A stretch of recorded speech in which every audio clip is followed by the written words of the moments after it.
ఎందరో త్యాగమూర్తుల త్యాగఫలం ఆంధ్ర రాష్ట్రం. నేడు ఆంధ్రప్రదేశ్లో ప్రజలు సుఖ సంతోషాలుగా ఉన్నారా? ప్రస్తుతం ప్రజల మధ్య ఉన్న కులాల కుంపట్లు ఎవరి కోసం? చంద్రయాన్ రాకెట్ యుగంలో కూడా వర్ణ విభేదాలు దేనికి సంకేతాలు? రాజకీయ పార్టీల నేతలు ఏం చెప్తున్నారు? నేటి కాలంలో ప్రపంచాన్ని శాసించే మన యువత మేధాశక్తి ఏం కోరుకుంటుంది? తెలుసుకోవాలంటే ఆంధ్ర యువగలం. ప్రజల మాటే మా నోట. ఒక విధంగా చెప్పాలంటే చెత్త చెదారం ఉందో అవన్నీ చూసుకుని మనం అందరం కూడా దాన్ని ఏ విధంగా పరిశుభ్రంగా పెట్టాలనో పునరంకితం కావడానికి ఒకరోజు స్పెండ్ చేస్తున్నాం. నేను వివిధ సమయాల్లో వివిధ విషయాలు టేకప్ చేశాను. ఈరోజు నేను రైతు బజారుకి వెళ్ళాను. రైతు బజార్లు నేనే పెట్టాను, 1999లో పెట్టాను. ఆ రోజు ఒక మంచి ఉద్దేశంతో రైతులకు గిట్టుబాటు ధర రావాలి, వినియోగదారులకు నాణ్యమైన తక్కువ ధరకే కూరగాయలు కానీ వ్యవసాయ ఉత్పత్తులు ఇవ్వాలని ఆ రోజు ఈ కాన్సెప్ట్ తీసుకొచ్చాం. దీనికోసమే పల్లె వెలుగనే పేరుతో ఆర్టీసీ బస్సులు కూడా తీసుకొచ్చాం. వెనక సీట్లన్నీ కూడా ఖాళీ చేయించి అవన్నీ రిమూవ్ చేసి నేరుగా కూరగాయలు అందులో వేసుకుని తెల్లవారితో ఫస్ట్ అవర్లో రైతు బజారు దగ్గర తీసుకొచ్చి వదిలిపెట్టేవాళ్ళం. దానివల్ల చాలామంది రైతులు మధ్య దళారులు లేకుండా వాళ్ళంతా వాళ్ళ యొక్క పండించిన పంటలు అమ్ముకునే పరిస్థితికి వచ్చారు.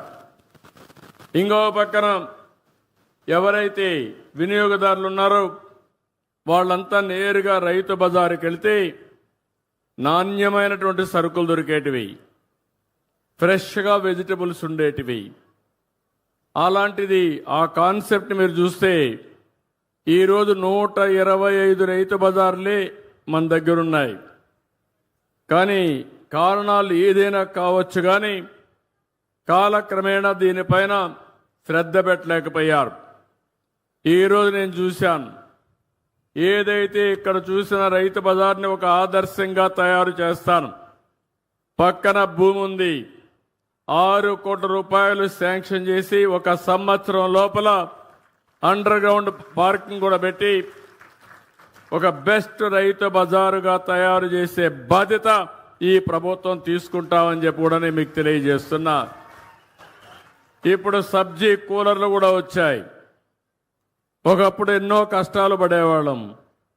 కరెంటు కూడా అవసరం లేకుండా సబ్జీ కూలర్లో పెడితే మనం ఏ విధంగా పెడతామో అంత ఫ్రెష్గా కూడా ఉంటాయి.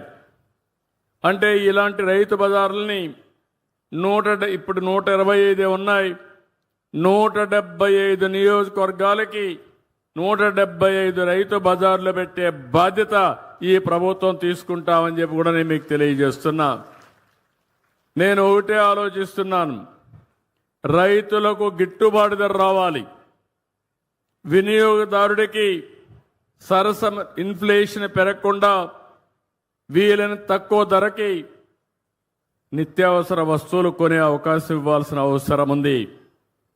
ఇంకా ఒకప్పుడైతే నేను హార్టికల్చర్ డిపార్ట్మెంట్ ద్వారా మొబైల్ రైతు బజార్లు కూడా పెట్టాం. ఇలాంటి వినూత్నమైన కార్యక్రమాలతో ముందుకు పోయి మీ ఇంటి దగ్గరనే కూరగాయలు కానీ ఇప్పుడిప్పుడు నేచురల్ ఫార్మింగ్ వచ్చింది, ఆర్గానిక్ ఫుడ్ కూడా వచ్చే పరిస్థితి వచ్చింది. అవన్నీ కూడా ఏం చేయాలో చేస్తామని చెప్పి కూడా నేను మీకు తెలియజేస్తున్నాను. ఈరోజు నేను స్పష్టమైన ఆదేశాలు ఇచ్చా. ఆ ఆదేశాల ప్రకారం ఒక యాక్షన్ ప్లాన్ తయారు చేస్తాం. ఇక్కడుండే రైతు బజారే కాకుండా రాష్ట్రంలో అన్ని రైతు బజార్ని మెరుగుపరిచే బాధ్యత ఈ ప్రభుత్వం తీసుకుంటామని మరొక్కసారి మీ అందరికీ హామీ ఇస్తున్నా. దీనివల్ల మా ఆడబిడ్డలకు ఎంతో వెసులుబాటు వస్తుంది. అలాంటి కార్యక్రమానికి శ్రీకారం చుడతాం. ఇంకో పక్క పరిశుభ్రమైన పచ్చని ఆంధ్రప్రదేశ్ దిద్దడానికి స్వచ్ఛ ఆంధ్ర, స్వర్ణాంధ్ర కార్యక్రమాన్ని తీసుకున్నాం.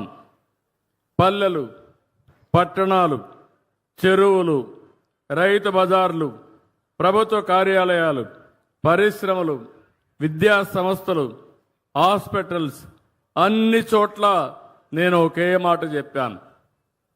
3వ శనివారం ఎవ్వరూ పనిచేయక్కర్లేదు ఆఫీసులో.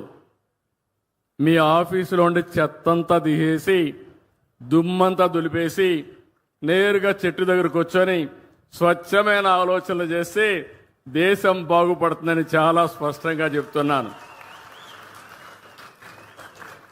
ఎంత సమయమైనా దుమ్ములో పనిచేస్తాం, కలుషితమైన వాతావరణంలో పనిచేస్తాం, కలుషితమైన ఆలోచనలు, కుట్రలు, కుతంత్రాలకు శ్రీకారం చుడతానే ఉంటాం. కొంతమందికి ఆశకు కూడా మితం లేదు, దురాశ. అందుకే ఇవన్నీ వస్తూ ఉంటాయి. అవన్నీ పోవాలంటే రాబోయే నెలలో ప్రధానమంత్రి నరేంద్ర మోడీ గారు విశాఖపట్నంలో 10వ వార్షిక యోగా డే సెలబ్రేట్ చేస్తున్నారు. వారు అక్కడికి వస్తున్నారు. ప్రపంచం మెచ్చుకునే విధంగా ఈ యోగా డే చేపిస్తానని మీ అందరికీ హామీ ఇస్తున్నా. ఇది ఒక చరిత్ర. యోగా అనేది మన పూర్వీకులు మనకిచ్చినటువంటి వరం, ఒక వారసత్వం. ఈ విషయం మీరు గుర్తుపెట్టుకోవాల్సిన అవసరం ఉంది. ఎందుకంటే చాలామంది పేదవాళ్ళలో ఆ రోజు ఎన్నో ఇబ్బందులు వస్తున్నాయి. అదే మరి ఆరోగ్య సమస్యలు వస్తున్నాయి. ఇంకో పక్క అందరం కూడా ఆధునికమైన ప్రపంచంలో చాలా బిజీ అయిపోతున్నాం. ఎవరు కూడా సెల్ ఫోన్లు చూడకుండా ఉండలేకపోతున్నారు. ఆ సెల్ ఫోన్ల వల్ల గంటల తరబడి సెల్ ఫోన్ అంటే భార్య లేదు, భర్త లేదు, కొడుకు లేదు, బిడ్డ లేదు, ఆ సెల్ ఫోన్ చూసుకుంటూ కూర్చుంటున్నాం. దీనివల్ల లేనిపోని టెన్షన్లు వస్తున్నాయి. అందుకని ప్రతిరోజు ఒక అర్ధ గంట 45 నిమిషాలు మీరు యోగా చేస్తే అన్ని రోగాలు పటాపంచలైపోతాయని చెప్పి కూడా నేను మీకు అందరికీ విజ్ఞప్తి చేస్తున్నా. హాస్పిటల్ పోయే పని ఉండదు. అందుకే ఈ యోగా డేని ఒక నెల, ఈ నెల 21 నుంచి జూన్ 21 వరకు ఈ కార్యక్రమాన్ని చేస్తాం. కొన్ని లక్షల మంది ఆన్లైన్, ఆఫ్లైన్లో ట్రైనింగ్ ఇస్తాం. కొంతమందికి సర్టిఫికెట్లు ఇస్తాం. ఇది ప్రపంచానికి మనం ఇచ్చే కానుక. ఆ సమయంలో దానివల్ల లాభం మనం పొందాల్సిన అవసరం ఉంది. దీనికి నేను శ్రీకారం చుడతానని మరొక్కసారి మీ అందరికీ హామీ ఇస్తున్నా.